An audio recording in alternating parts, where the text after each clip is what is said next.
नमस्कार, जय जोहार। आप देखना शुरू कर चुके हैं मीडिया छत्तीसगढ़ और आज की खबरों पर नजर डालेंगे। उससे पहले छत्तीसगढ़ के किस जिले से देख रहे हैं इस वीडियो को नीचे कमेंट पर जरूर बताएं और इसके साथ ही वीडियो को लाइक करिएगा। तो चलिए आज की खबरों की ओर बढ़ते हैं।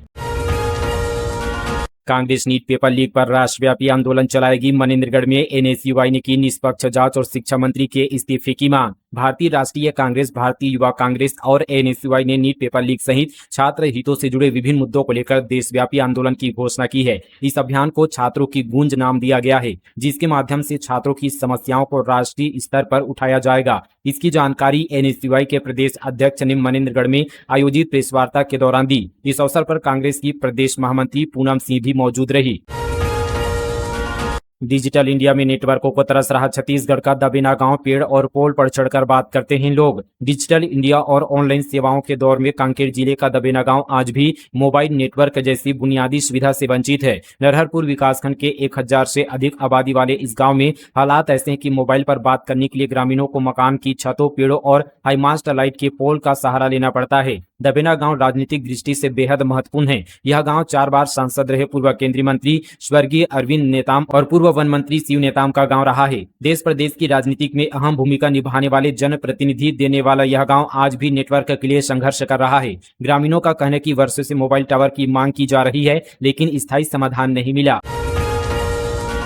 अमेरिका ने छत्तीसगढ़ की कंपनी पर लगाया प्रतिबंध। एसबीए ने आरोपों को बताया वास्तविकता से परे। कंपनी ट्रेजडी के समक्ष रखेगा पक्ष। अमेरिका ने सूडान में चल रहे गृह युद्ध से जुड़े नेटवर्क पर कार्रवाई करते हुए छत्तीसगढ़ की एक कंपनी पर प्रतिबंध लगा दिया है। वहीं एसबीएल एनर्जी लिमिटेड कंपनी ने आरोपों को वास्तविकता से परे बताया है। कंपनी के अनुसार उसके सभी उत्पाद केवल खनन और नागरिक निर्माण गतिविधियों के लिए अनुमोदित है तथा उनका सैन्य उपयोग संभव नहीं है। दरअसल अमेरिकी ट्रेजडी विभाग द्वारा लगाए गए प्रतिबंधों के बीच एसबीएल एनर्जी लिमिटेड अपनी स्थिति स्पष्ट करते हुए कहा कि कंपनी ने वर्ष 2022 से अब तक सूडान को मात्र 10 शिपमेंट औद्योगिक विस्फोटकों की आपूर्ति की है। कंपनी का दावा है कि कुछ मीडिया रिपोर्टों में तथ्यों को गलत तरीके से प्रस्तुत किया गया है, जिससे वास्तविक स्थिति को लेकर भ्रम की स्थिति बनी है। कंपनी ने स्पष्ट किया कि वह किसी भी प्रकार के रक्षा या सैन्य उत्पाद का निर्माण नहीं करती, बल्कि उसके द्वारा निर्मित उत्पाद खनन और नागरिक निर्माण कार्यों में उपयोग के लिए किए जाने वाले औद्योगिक विस्फोटक है। एसबीएल एनर्जी ने कहा कि जल्द ही अमेरिकी ट्रेजरी विभाग के समक्ष सभी आवश्यक दस्तावेज, प्रमाण और तथ्य प्रस्तुत कर अपना पक्ष रखा जाएगा तथा लगाए गए प्रतिबंधों को हटाने का अनुरोध किया जाएगा।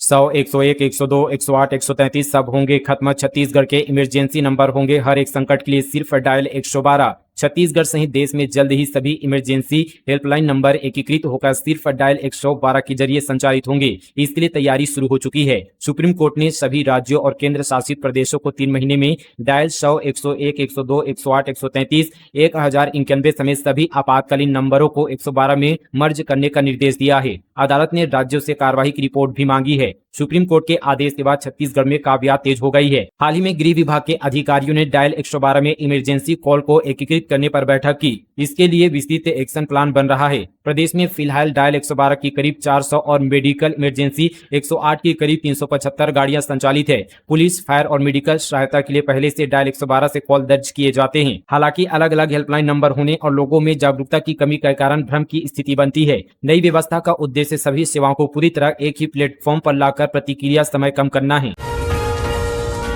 मुस्लिम राष्ट्रीय मंच छत्तीसगढ़ ने की यूसीसी पर संगोष्ठी। आरएसएस वरिष्ठ प्रचारक इंद्रेश कुमार ने कहा, समान नागरिक संहिता किसी धर्म के खिलाफ नहीं, सभी को मिलेगी समान स्वतंत्रता।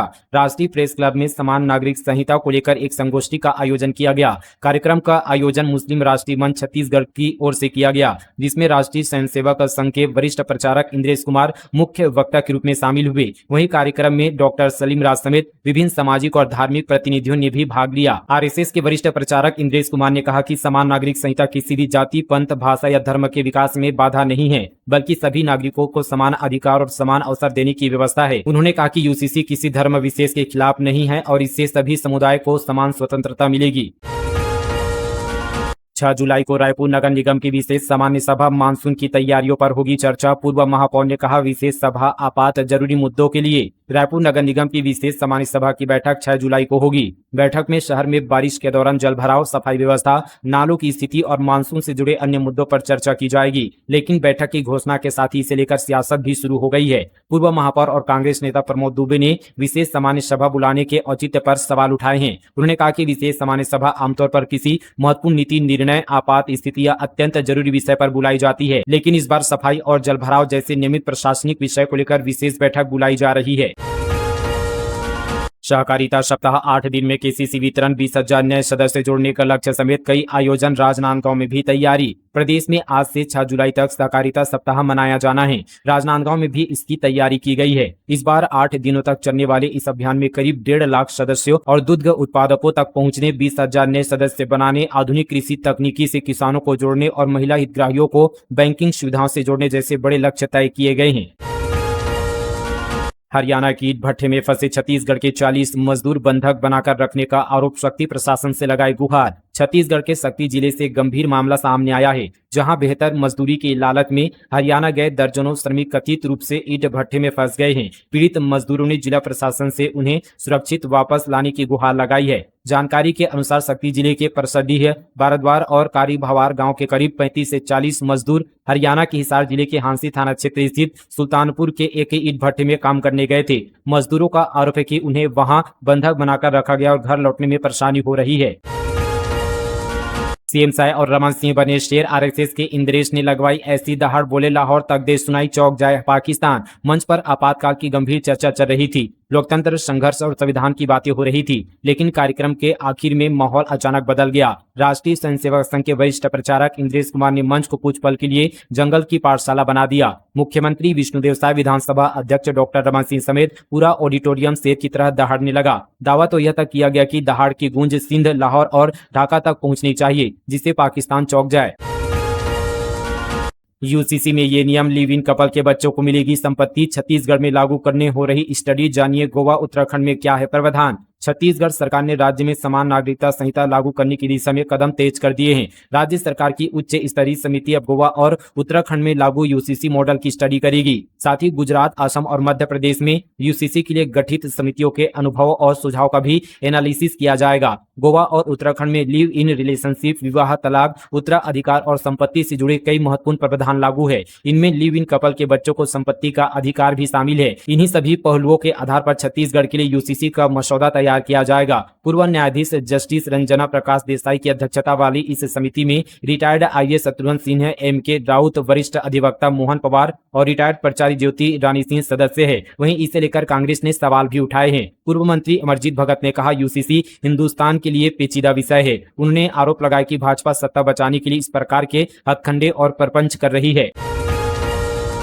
संपत्ति कर में छूट, 27 दिन में रायपुर निगम के 2700 से ज्यादा रहवासियों ने जमा किया 22 करोड़ रुपए टैक्स। जून माह में संपत्ति कर का भुगतान करने वालों को नगर निगम 6.25% छूट का लाभ दे रही है। इसी के तहत इस महीने अब तक 2732 रहवासियों से 22 करोड़ 19 लाख रुपए की वसूली की गई है। इस छूट का लाभ लेने के लिए अब महज 2 दिन ही शेष है। बमलेश्वरी मंदिर में हर साल 17 करोड़ 50 लाख का चढ़ावा, दान पेटी से बैंक तक हर कदम पर कड़ी निगरानी। देश के प्रमुख धार्मिक स्थलों में चढ़ावे की पारदर्शिता को लेकर बढ़ी चर्चा के बीच डोंगरगढ़ स्थित मां बमलेश्वरी देवी मंदिर में दान राशि के प्रबंधन की व्यवस्था पूरी तरह से निर्धारित प्रक्रिया के तहत संचालित की जाती है। वर्ष 1964 से मंदिर का संचालन कर रहे मां बमलेश्वरी देवी मंदिर ट्रस्ट के अनुसार मंदिर में हर वर्ष लगभग 17 करोड़ 50 लाख रुपए का चढ़ावा आता है। इसमें सबसे अधिक दान चैत्र और कुमार नवरात्र के दौरान प्राप्त होता है। दोनों नवरात्र में औसतन 2.5 करोड़ रुपए की राशि श्रद्धालु चढ़ाते हैं। पहाड़ स्थित मुख्य मंदिर के अलावा तलहटी में स्थित छोटी मां बमलेश्वरी देवी, मां शीतला मंदिर और पहाड़ पर स्थित अन्य मंदिर भी ट्रस्ट के अधीन है। ट्रस्ट में 27 पुजारियों सहित लगभग 350 कर्मचारी कार्यरत है। मंदिर की आय का बड़ा स्रोत दुकानों का किराया, विज्ञापन और रोपवे भी है। ट्रस्ट अध्यक्ष मनोज अग्रवाल ने बताया कि गणना पूरी होने के बाद पूरी राशि बैंक में जमा कर दी जाती है। गिनती के लिए ट्रस्ट कर्मचारियों के साथ यहाँ पर चयनित सदस्यों की टीम बनाई जाती है, जबकि ट्रस्टी पूरी प्रक्रिया की निगरानी करते हैं। 30 कदम दूर था ब्लड बैंक, कोई लाने नहीं गया। दुर्ग अस्पताल में 1 यूनिट खून के लिए गई जान, 7 स्टाफ जिम्मेदार, 4 बर्खास्त।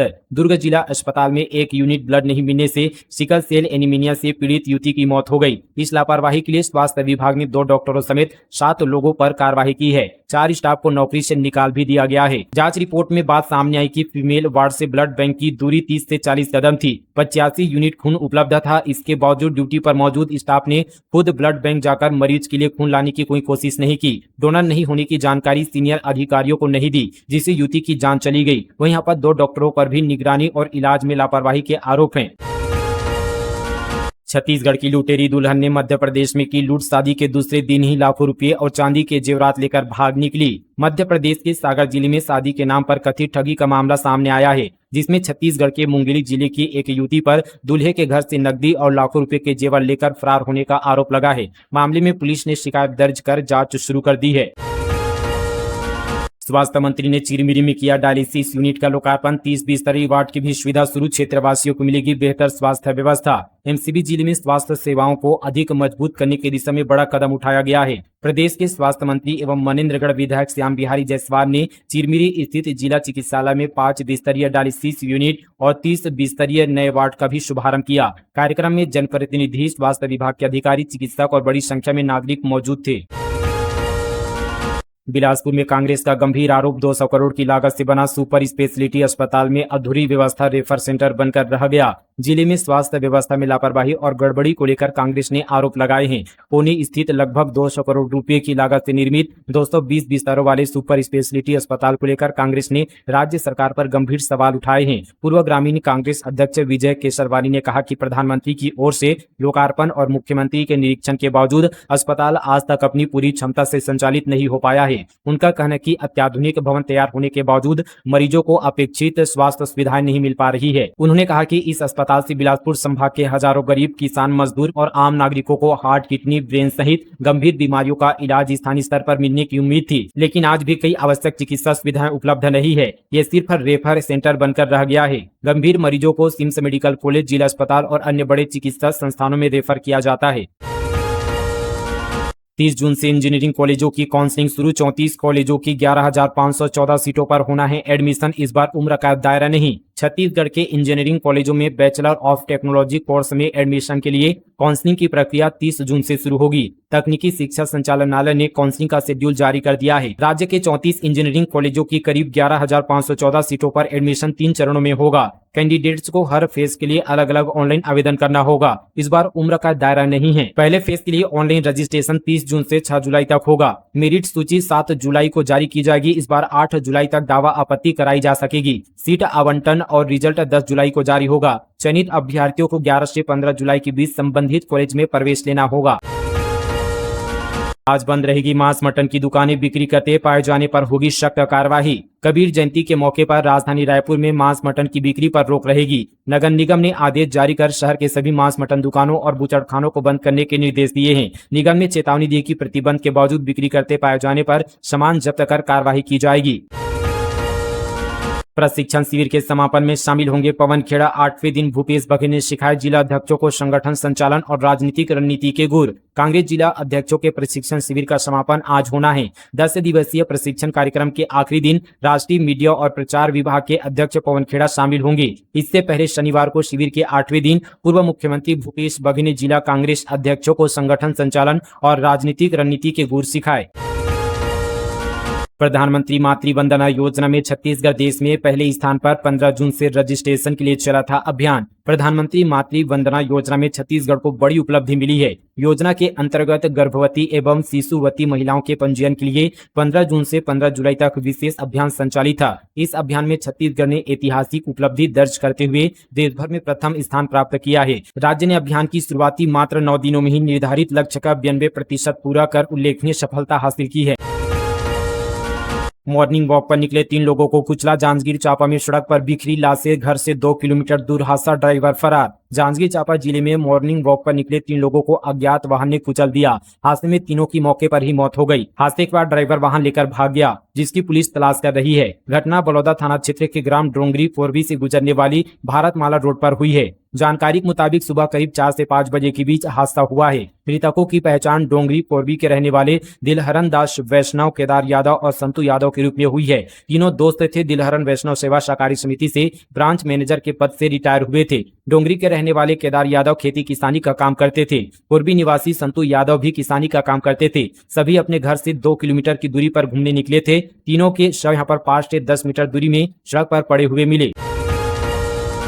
दूसरे राज्य के डॉक्टरों को प्रैक्टिकल की अनुमति देने पर स्वास्थ्य मंत्री जायसवाल का बड़ा बयान। कहा, जो डॉक्टर बयानबाजी कर रहे हैं वो प्रदेश की भी चिंता करें। छत्तीसगढ़ में दूसरे राज्यों के डॉक्टरों को भी बिना स्थानीय रजिस्ट्रेशन के प्रैक्टिस की अनुमति देने के स्वास्थ्य विभाग के प्रस्ताव पर विवाद गहरा गया है। इस कदम के पीछे स्वास्थ्य मंत्री श्याम बिहारी जायसवाल ने प्रदेश में डॉक्टरों की कमी का हवाला देते हुए कहा कि जो डॉक्टर सिर्फ बयानबाजी कर रहे हैं वे प्रदेश की भी चिंता करें। दरअसल सरकार की इस फैसले का प्रदेश के डॉक्टर लगातार विरोध कर रहे हैं। उनका कहना है कि इससे स्थानीय डॉक्टरों के हित प्रभावित होंगे, लेकिन स्वास्थ्य मंत्री श्याम बिहारी जायसवाल ने स्पष्ट किया कि केवल वही डॉक्टर अनुमति के पात्र होंगे जिनका दूसरे राज्यों में वैध रजिस्ट्रेशन हो और जो एनएमसी से पंजीकृत हो। हालांकि उन्होंने स्पष्ट किया कि इस मुद्दे पर डॉक्टरों से जल्द बातचीत की जाएगी। अंबेडकर में 700 बेड वाला भवन 1.5 साल से अटका। 231 करोड़ का टेंडर अब तक फाइनल नहीं, निर्माण एजेंसी तय नहीं। प्रदेश के सबसे बड़े सरकारी अस्पताल डॉक्टर भीमराव अंबेडकर अस्पताल में मरीजों की संख्या लगातार बढ़ रही है, लेकिन 700 बेड वाले नए अस्पताल भवन का काम अभी तक शुरू नहीं हो पाया है। 231 करोड़ रुपए की इस परियोजना का टेंडर 1.5 साल बाद भी फाइनल नहीं हुआ है। अंबेडकर अस्पताल में पूरे प्रदेश से मरीज इलाज के लिए आते हैं। पिछले कुछ महीनों में एम्स से भी बड़ी संख्या में मरीज यहां रेफर किए जा रहे हैं। इसके चलते कई वार्डों में बेड कम पड़ रहे हैं। सबसे ज्यादा दबाव स्त्री रोग, शिशु रोग और मेडिसिन विभाग पर है। केंद्र ने जारी किए आरटीई के तहत 339 करोड़ 73 लाख रुपए 4 साल से रुका हुआ था पैसा। राज्य के 3,70,000 से ज्यादा बच्चों को फायदा। आरटी यानी शिक्षा का अधिकार के तहत निजी स्कूलों की फीस के भुगतान के लिए केंद्र सरकार ने 339 करोड़ 73 लाख रुपए जारी किए हैं। यह पैसा पिछले 4 साल से लंबित था। स्कूल शिक्षा विभाग का कहना है कि पहली बार केंद्र सरकार ने आरटी के लिए एक साथ इतनी बड़ी रकम भेजी है। आरटी के तहत निजी स्कूलों में पहली कक्षा में 25% सीटें आर्थिक रूप से कमजोर और जरूरतमंद परिवारों के बच्चों के लिए आरक्षित रहती है। इन बच्चों की फीस सरकार देती है। इसमें 60% हिस्सा केंद्र सरकार और 40% हिस्सा राज्य सरकार देती है। राज्य सरकार अपने हिस्से का भुगतान समय पर करती रही, लेकिन केंद्र से पैसा आने में लगातार देरी हो रही थी। अब शिक्षा मंत्री गजेंद्र यादव की पहल के बाद केंद्र ने यह लंबित राशि जारी कर दी है। डिप्टी सीएम साव का बिलासपुर भ्रमण। अरपा नदी के पुनरुद्धार के लिए 251 करोड़ के प्रोजेक्टों को सैद्धांतिक सहमति। उप मुख्यमंत्री अरुण साव ने बीते दिन स्कूटी पर शहर भ्रमण पर निकले। लगभग 3 घंटे तक स्कूटी से नगर निगम, स्मार्ट सिटी और लोक निर्माण विभाग के कार्यों का जायजा लिया। उन्होंने अधिकारियों को सभी परियोजनाओं को निर्धारित समय सीमा में गुणवत्तापूर्ण ढंग से पूरा करने के निर्देश दिए हैं। साथ ही अनावश्यक विलंब या लापरवाही पाए जाने पर संबंधित अधिकारियों और एजेंसियों पर कार्रवाई की बात कही है। बारिश से ढही दीवार, 2 बच्चियों की मौत। सुकमा में बिजली गिरने से युवक की गई जान। कई जिलों में आंधी और बारिश का अलर्ट। बेमेतरा जिले में बारिश से कच्चे मकान की एक दीवार ढह गई है। हादसे में 2 बच्चियों की मौत हो गई है। दरअसल यहां पर घर के आंगन में दोनों खेल रही थी, तभी मलबे में दब गई। इसमें एक महिला भी घायल हुई है। वहीं सुकमा जिले के कुकानार गांव में बिजली गिरने से एक की मौत हो गई है। 4 अन्य घायल हैं। सभी युवक खेत में काम करने के बाद बारिश से बचने के लिए इमली के पेड़ के नीचे बैठे थे, तभी दोपहर 3 बजे आंधी के साथ बिजली गिरी। सभी घायलों को अस्पताल ले जाया गया, जहां उनका इलाज जारी है।